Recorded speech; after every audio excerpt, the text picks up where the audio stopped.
දකුණු පළාත් පේපර් එකේ තිබුණු රචනා ගණිත ගැටලුව. ඒකේ තියෙන්නේ වියලි කලාපයේ ගමකට ජලය බෙදෙන සැලසුමේ කතාවක්. එතකොට ගානේ වැදගත්ම තැනක් වෙන්නේ ගානේ කියනවා ෆයි සමානයි 3 ලෙස සලකන්නලු. එතකොට ඔන්න අපේ මුල්ම දේ තමයි ගාන පුරාම අපි ෆයි අකුරට ගන්න ඕනේ 3 කියලා. ඒක 1. ඊළඟට අපි බලමු ගානේ කොටසින් කොටස අපිට කියනවා අරය මීටර් 5ක් උස මීටර් 12ක් වෙන සිලින්ඩරයක් තියෙනවා. සිලින්ඩරයට සමානව සම්බන්ධ කරලා තියෙනවා අර්ධ ගෝලයක්. එතකොට සිලින්ඩරයකුයි අර්ධ ගෝලයකුයි තියෙනවා.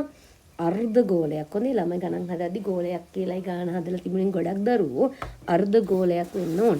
හරි.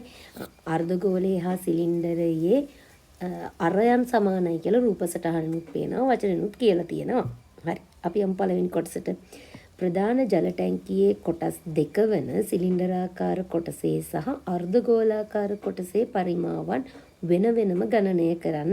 දැන් අපේ අරමුණ වෙන්න ඕනි සිලින්ඩරයේ අර්ධ ගෝලයේ පරිමාව හොයන එක. අපි යමුකෝ එතනට. අපි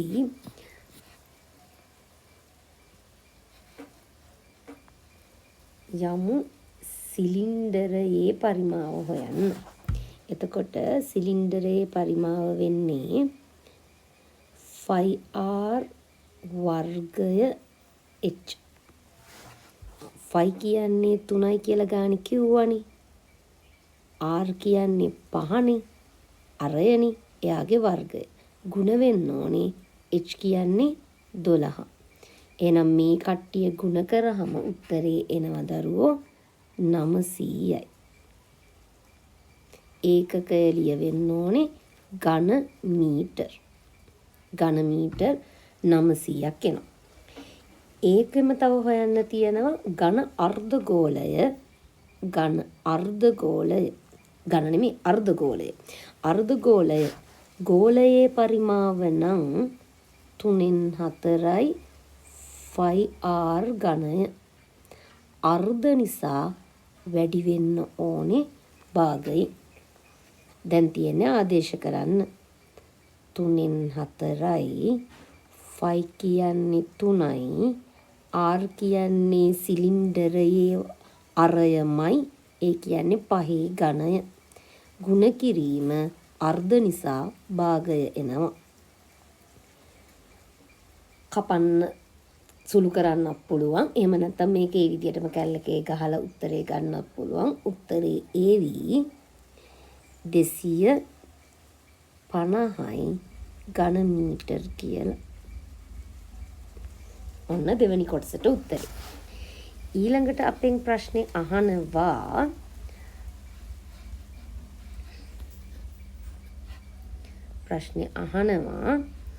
ටැංකියේ සම්පූර්ණයෙන්ම පිරවිය හැකි මුළු ජල පරිමාව ගණනය කරන්න.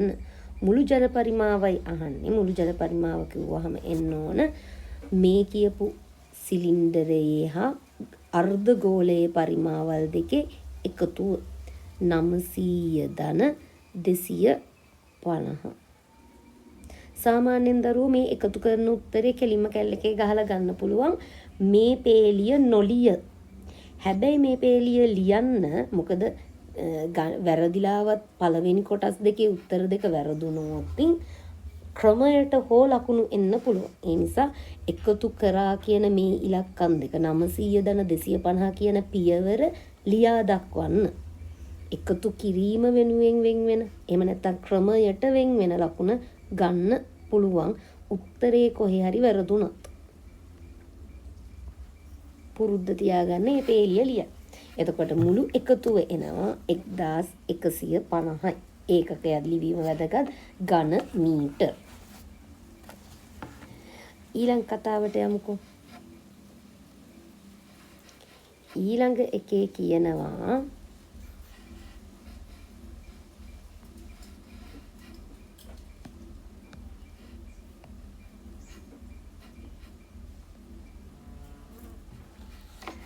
ටැංකිය සම්පූර්ණයෙන්ම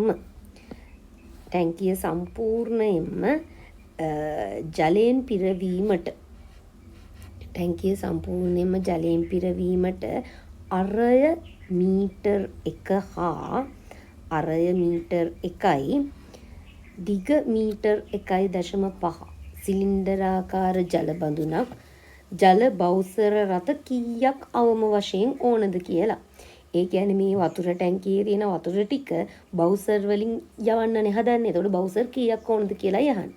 බවුසරේ අරය මීටර් 1යි දිග මීටර් 1.5යි. එතකොට අපි ගන්න ඕන බවුසරයක පරිමාව හොයාගන්න පුළුවන්. එතකොට දරුවෝ මේ බවුසරේ මොන විදිය වෙන්න ඕනද? අරය මීටර් 1යි දිග මීටර් 1.5ක වුවාම මේ ටැංකිය සිලින්ඩරාකාර ජල බවුසර් කියලා කියනවනේ. එහෙනම් සිලින්ඩරයක පරිමාව සිලින්ඩරාකාර බවුසරයේ පරිමාව හොයාගන්නයි මේ යන්න හදන්නේ. එතකොට සිලින්ඩරාකාර බවුසරයේ පරිමාව හොයන්න නැවතත් සිලින්ඩරයේ සමීකරණය ෆයි වර්ගය ෆයි කියන්නේ නැවතත් 3යි r කියන්නේ දැන් අරය මීටර් 1යි එයාගේ වර්ගය h කියන්නේ 1.5 ඒ කට්ටියව සුළු කරාම එනවා 4.5 ඝන මීටර් 4.5 ඊළඟට අපිට පුළුවන්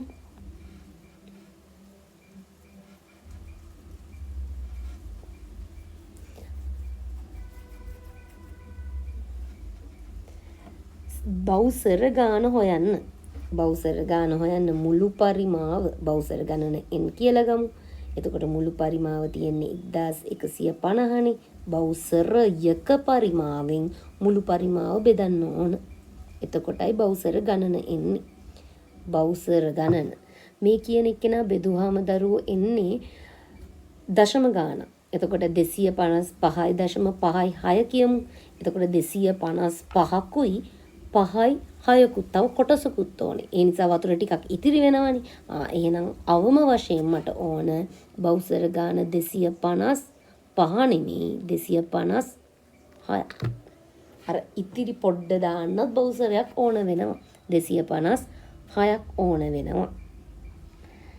හරි. අපි යමුකෝ ඊළඟ කතාවට. ඊළඟ එකේ කියනවා ටැංකියේ පාදමේ හැර අනෙක් බාහිර මතුපිට පෘෂ්ඨවල තින්ත ආලේප කිරීමට අවශ්‍ය වී ඇත. මේ කියන්නේ ප්‍රධාන ටැංකිය ගැන. එතකොට ඒ ටැංකියේ පාදම කියන්නේ එතකොට පාදම වෙන්න ඕන මේ පතුල කියන එකනේ. පතුලේ ගාන්නේ නෑ අනික් පෘෂ්ඨවල තින්ත ගන්නයි යන්නේ. ඊළඟට තීන්ත වලට ආවරණය කළ යුතු මුළු පෘෂ්ඨ වර්ගඵලය කොච්චරක් දහනවා? බාහිර මතු පිටනේ. එතකොට බාහිර මතු පිට කිව්වහම අපට හම්බෙන්නේ මේ සිලින්ඩරයේ වක්‍ර පෘෂ්ඨ එළියෙන් තියෙනවා. අර්ධගෝලයේ අර්ධ වක්‍ර පෘෂ්ඨය එළියෙන් තියෙනවා. එතකොට අපට අතින් අල්ලන්න පුළුවන් තින්ත ගන්න පුළුවන් පෘෂ්ඨ වර්ගඵලයන් වෙන්නේ කවුරුද?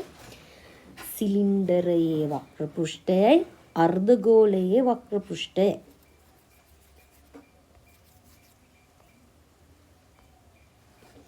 මම වෙන වෙනම හොයන්නම් දිගට මේ ගාන හදන්න මෙතන ඉඩ මදි නිසා සිලින්ඩරයේ වක්‍ර පෘෂ්ඨයේ වර්ගඵලය 2πr/h සිලින්ඩරයේ වක්‍ර පෘෂ්ඨය 2 5 කියන්නේ 3 r කියන්නේ 5 මේ සිලින්ඩරය ටැංකියේ h කියන්නේ මීටර් 12. මෙතන එන්න ඕන උත්තරය 360යි. මොනවද ඒකක? වර්ග මීටර් ඝන මීටර් නෙමෙයි. මේ ආවේ සිලින්ඩරාකාර කොටසේ වක්‍ර පෘෂ්ඨයේ වර්ගඵලය. ඊට අමතරව තියෙනවා අර්ධගෝලයේ වක්‍ර පෘෂ්ඨය. සම්පූර්ණම ගෝලයේ වක්‍ර පෘෂ්ඨයේ වර්ගඵලය එන්නේ 4πr වර්ගයෙන්. මෙතන සම්පූර්ණම වෘත්තේ නෑ භාගයයි තියෙන්නේ. ඒ නිසා බෙදෙන්න ඕනේ 2. 4යි 2යි කැපුණාම 2πr වර්ගය. ඒ කියන්නේ අර්ධ ගෝලයක වක්‍ර පෘෂ්ඨේ 2π r වර්ගය. 2 ෆයි කියන්නේ 3 r කියන්නේ 5 එයාගේ වර්ගය. එතකොට උත්තරේ ඒ ටික සුළු කරාම එනවා 150යි. වර්ග මීටර 150යි. එතකොට තින්ත ගන්න තියෙන මුළු පෘෂ්ඨ වර්ගඵලය කියන්නේ 360ට එකතු වෙන්න ඕනේ 150. දෙන්න එකතු වුණාම උත්තරේ ඒවි 510යි වර්ග මීටර කියලා.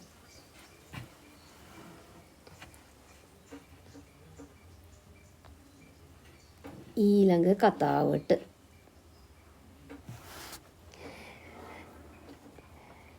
ටැංකියේ සිට ජල පිරිපහදු ඒකකයට ගෙන යාමට ටැංකියේ නම් පිරිපහදු ඒකකයකට යන්න හදන. ඝනකාකාර හැඩයෙන් යුත් නල මාර්ග පද්ධතියක් සැලසුම් කරලා තියෙනවා. මෙම පිරිපහදු ඒකකයේ දිග පළල උස පිළිවෙලින් 5 4 3 වේ. ජල පිරිපහදු ඒකකයේ මුළු පරිමාව ගණනය කරන්න. එතකොට ජල පිරිපහදු ඒකකයේ මුළු පරිමාව කියන්නේ ඔය දිග ගුණ කිරීම පළල ගුණ කිරීම උස. ඇයි පිරිපහදු ඒකකය ඝනකාකාරයිනේ. එයාගේ දිග පළල උසනේ 3 4 5 කියලා මෙතන අපට දීලා තියෙන්නේ. 3 4 5 කියලා දීලා තියෙන්නේ. එතකොට අපි දැන් මෙතන පරිමාව හොයනවා. 3 ගුණ කිරීම 4 ගුණ කිරීම 5. පරිමාව එනවා ඝන මීටර 60. ඝන මීටර 60. දෙවනි කොටස කියනවා ජල පිරිපහදු ඒකකයේ පතුලේ හැර අනෙක් සෑම පැත්තකම ලාංඡනය සහිත තීන්ත ආලේප කිරීමට අවශ්‍යව ඇත. එක් වර්ග මීටරයක් සඳහා පතුල හැර, ඒක තමයි වැදගත් වචනේ වෙන්නේ. පතුල හැර. හරි. එක් වර්ග මීටරයක් සඳහා යනවලු එක් වර්ග මීටරයක් සඳහා රුපියල් 200ක් වැය වෙනවලු. සම්පූර්ණ මුදලයි අහන්නේ. පතුල හැර නම් දැන් මෙතනදී උඩුපියන තියනවද දන්නේ. එහෙම හිතන්න එපා. මෙතනදී වචනින් කියන්නේ පතුල හැර කියලානේ. එහෙනම් පතුලයි අයින් වෙන්න ඕනේ. අනිත් සියලු කොටස් ටික තියෙන්න ඕන. ගාණි කියලා තියෙන දේවල් ටික ගන්න ඕන. හරි.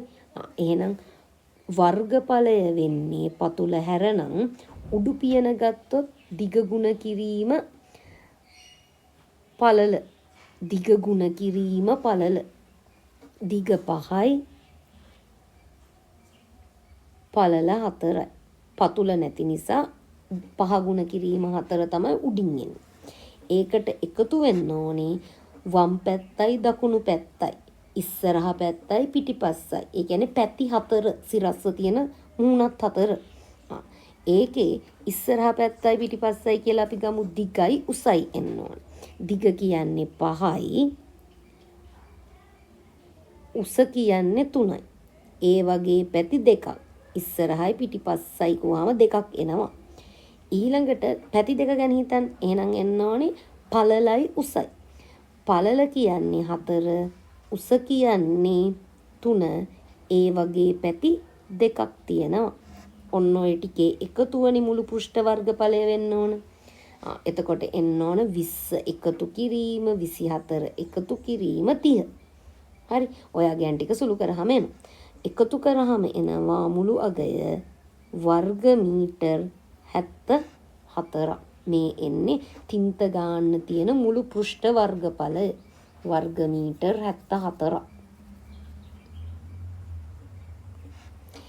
අපෙන් අහන්නේ වර්ග මීටරයකට රුපියල් 200ක් යනවා නම් මුළු මුදලනේ. එහෙනම් එකකට වර්ග මීටරයකට 200යි නම් එකපාරට පුළුවන් දරුවා ලියන්න වර්ග මීටර් 74කට හොයන්න මොකද්ද කරන්න ඕනි? 200 වැඩි වෙනවා 74. එතකොට එනවා රුපියල් කියන ඒකකයේ ලියන්න ඕනමයි 14800.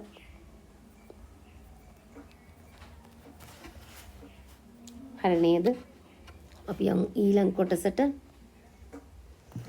ඒකේ අහනවා පිරිසිදු කළ ජලය ප්‍රදේශය පුරා බෙදා හැරීම සඳහා කේතු හැඩති ජල කුළුණක් ඉදිකර ඇත. මෙම කුළුණේ පාදමේ පරිධිය මීටර් 12යි ඇල උස 2.5 මූල 10යි. හරි. අපි එතනට යන්කෝ. ඔන්න දැන් මේ කියපු එකේ තින්ත ගාලා කරලා ඉවරයි. හරි. දැන් අර පිරිපහදු කරපු වතුර ටික ප්‍රදේශයේ පුරා බෙදා හරින්න කුළුණු වල තමයි ඉදි කරන්නේ.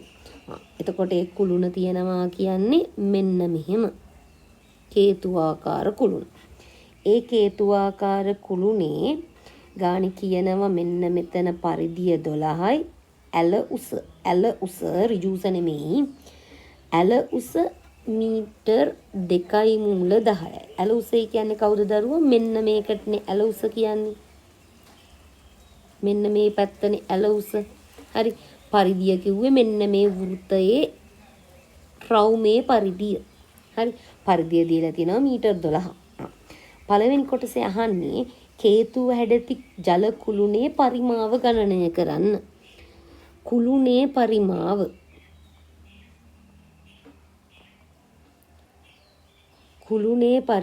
ගණනය කරන්න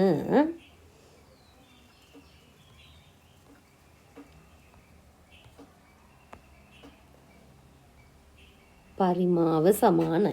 කේතුවක්නේ. මොකද්ද සූත්‍රය? 3න් 1යි 5r වර්ගය h. 3න් 1යි 5 කියන්නේ 3යි r කියන්නේ දීලා නැහැ. එහෙනම් අපි ඒක හොයාගන්න ඕන. ඒක හොයාගන්න අපි යනවා මෙහෙම. හරිද? එතකොට අපිට දීලා තියෙනවානේ පරිධිය සමානයි 12යි කියලා. පරිධිය කියන එක්කෙනා ගාණි පැත්තකින්ම හැම හදන්න. පරිධිය 12යි. පරිධිය කියන එක්කෙනාගේ සූත්‍රය මොකද්ද දරුවෝ? 25r. එහෙනම් 12 සමානයි 2 5 කියන්නේ 3 ආරුයි මට හොයාගන්න ඕන. කවුද ආර්? මෙන්න මේක තමයි ආර්. මේ වෘත්තයේ අර. එයා තමයි ආර් වෙන්නේ. හරි. එහෙනම් 12 සමානයි මේක එකපාරට සුළු කරන්න පුළුවන් දරුවා සුළු කරන්න. දෙවරක් 3 6යි 6යි ආර්. ආර් සමාන වෙනවා 12න් බෙදුවාම මීටර් 2යි. ආර් සමානයි මීටර් 2යි. ඔන්න හොයාගත්තාගේ දැම්මා. ඊට පස්සේ ඕන කරනවා ඍජුස. දැන් ඒ ඍජුස දීලා නැහැනේ. ඍජුස කියන්නේ කවුද? ඍජුස කියන්නේ මෙන්න මෙයාට. හරි. ඍජුස හොයාගන්න අපිට මෙතන තියෙනවා දරුවෝ කවුද? ඍජුකෝණී ත්‍රිකෝණය. මේ තියෙන ඍජුකෝණී ත්‍රිකෝණي. හරිනේ. දැන් වෙනකොට අරය දන්නවා. දන්නේ නෑ ඍජුස කීයද කියලා. හැබැයි අපි ඇල උස දන්නවා. ඇල උස ගානේ දීලා තියෙනවා 2යි මූල 10යි කියලා. අපි දැන් ඇල උස හොයාගන්න ඕන. හරි. ඇල උස හොයාගන්න අපි දානවා පයිතකරස් ප්‍රමේය. ඇල උස නෙමෙයි ඍජු උස හොයාගන්න අපි දානවා පයිතකරස් ප්‍රමේය. කර්ණපාදයේ වෙන්නේ ඇල උසනේ. එතකොට මෙතන එන්න ඕනේ 2යි මූල 10යේ වර්ගය. කර්ණපාදයේ වර්ගය සමානයි ඉතිරි පාද දෙකේ වර්ගවල එකතුව. කවුද දරුවෝ? r වර්ගය ධන h වර්ගය. සුළු කරමු. මෙතනදී දෙකත් වර්ග වෙන්න ඕන මූල 10ත් වර්ග වෙන්න ඕන. දෙක වර්ග වුණාම 4යි. 4 ගුණ කිරීම මූල 10 ගුණ වුණාම මූල 10 වර්ග වුණාම එන්නේ 10යි. එකපාරට කැල්ලකින් සුළු කරලා ගන්නවත් පුළුවන් 40යි කියලා එවි. හරි. r කියන්නේ අපි දන්නවා අරය 2යි. 2 වර්ගය ධන h වල වර්ගය 40 සමානයි 4 ධන h වර්ගය. එකතු වෙච්ච අතර අනිත් පැත්තට ගියා 40න් 4ක් අඩු වුණා සමානයි h වර්ගය.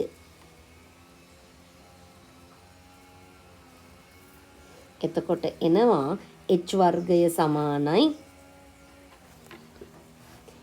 h වර්ගය සමානයි කීය කියලාද?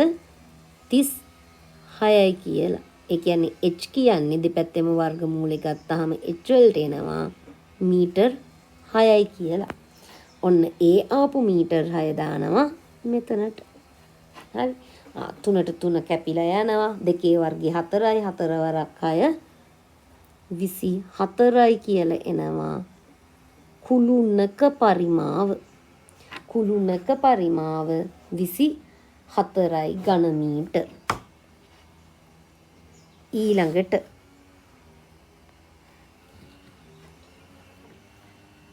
ප්‍රධාන ටැංකියේ ගබඩා කළ හැකි මුළු ජල පරිමාව එම කේතු හැඩති කුළුණු මගින් ජනතාවට බෙදා හරින්නේ නම් එවැනි කුළුණු කීයක් සම්පූර්ණයෙන්ම පිරවිය හැකිද?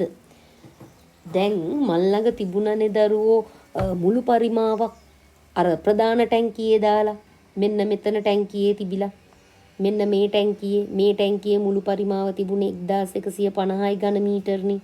අන්න ඒ ටික බෙදන්න යන්නේ පිරිපහදු කරලා අර කියපු විදිහේ කේතු ආකාර ටැංකි වලට. එතකොට 1150 කුළුණු කීයක් ඕනද? 1150 දාන කුළුණු කීයක් ඕනද කේතු ආකාර? මේ එක කේතු ආකාර කුළුණක පරිමාව 24යි කියලානේ මට ආවේ. 24 ඒවා කීයක් ඕනද 1150 දාන්න. හරි. හැබැයි වචනයක් තියෙනවා මෙතන. වට යද්දි ප්‍රශ්නයක් කරගන්න එපා. කුළුණු කීයක් සම්පූර්ණයෙන් පිරවිය හැකිද? මට ඒ වචනේ වැදගත්. සම්පූර්ණයෙන්. හරි. සම්පූර්ණයෙන්ම පුරවන්න පුළුවන් කුළුණු ගානයි අහන්නේ. හරි. අපි යම් එතකොට හොයන්න ඕන මුළු පරිමාව කුළුණු ගණන n කියලා ගමු. එතකොට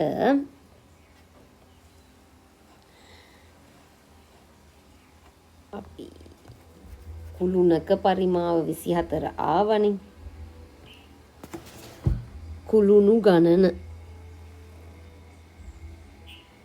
1150 බෙදන්න ඕනේ කුළුණක පරිමාව 24යි.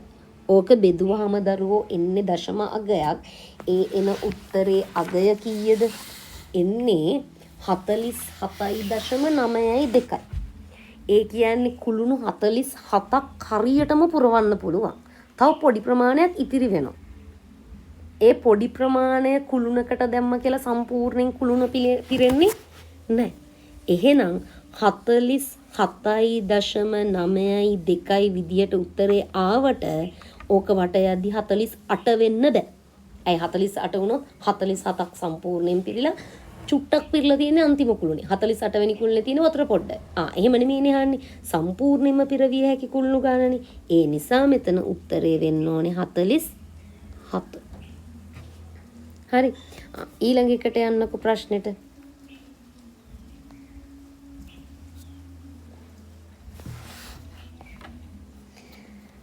මෙම ව්‍යාපෘතියේ අවසාන අදියර ලෙස ජලය මුදා හැරීම සඳහා අරය සෙන්ටිමීටර් 10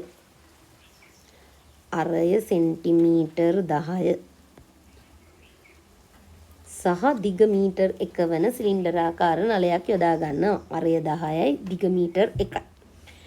මෙම නලයේ පරිමාව සොයන්න. නැවතත් මේ කියන්නේ සිලින්ඩරාකාර නලයක් ගැනනේ. සිලින්ඩරාකාර නලයේ පරිමාව. හරි. අපි යමුකෝ සිලින්ඩරාකාර නලයේ පරිමාව 5r වර්ගය h 5 කියන්නේ 3යි. සිලින්ඩරාකාර නලයේ දැන් අරය තියෙන්නේ සෙන්ටිමීටර් 10යි. හොඳේ. h metre 1යි. සෙන්ටිමීටරුයි මීටරුයි එකකටම ආදේශ වෙන්න බෑ. ඒ නිසා මම මේ සෙන්ටිමීටර් මීටර් කරන්න බෙදනවා c ෙන්. h මීටර් 1යි. h මීටර් 1යි. මම මෙහෙම ගන්නම්. 3 ගුණ කිරීම සෙන්ටිමීටර් 10 මීටර් කරන්න බෙදුවා c ෙන් ඒකේ වර්ගය. h කියන්නේ මීටර් 1යි. ඕක සුළු කරාම උත්තරේ එනවා දරුවෝ 0.0 3. මං හැදුවේ මීටර් කරලා නිසා මගේ උත්තරේ එන්නේ ඝන මීටර් 0.03 කියලා. ඔයාට පුළුවන් දරුවෝ ඕන නම් මීටර් සෙන්ටිමීටර් කරලා හදන්න. එතකොට එන්න ඕනේ 3 ගුණ කිරීම 10 වර්ගය ගුණ කිරීම 100. හරි. එතකොට ඒ ඝන සෙන්ටිමීටර් වලින් උත්තර. ඒත් වැරද්දක් නැහැ. ඊළඟ කොටසේ කේතු කුළුණේ පරිමාවෙන් කොපමණ ප්‍රතිශතයක්ද? ඒකනේ වැදගත් වෙන්නේ. කේතු කුළුණේ පරිමාවෙන්. කාගෙන් දහන්නේ අපේ? කේතු කුළුණේ පරිමාවෙන්. ඒක තමයි අහන්නේ. හරි. කේතු කුළුණේ පරිමාවෙන්. එහෙනම් යටින් තියෙන්න ඕනේ කේතු කුළුණේ පරිමාව. හරි. යංකෝ ගාන හදන්න ප්‍රතිශතය අහන්නේ. හරි. හරියට නිකන් අර භාග සංඛ්‍යාවක් ලාභයක් කොච්චර ලාභයක් තියෙනවද කියලා අහුවා වගේ තමයි. හරි. අපි එතකොට කොහොමද කරන්නේ?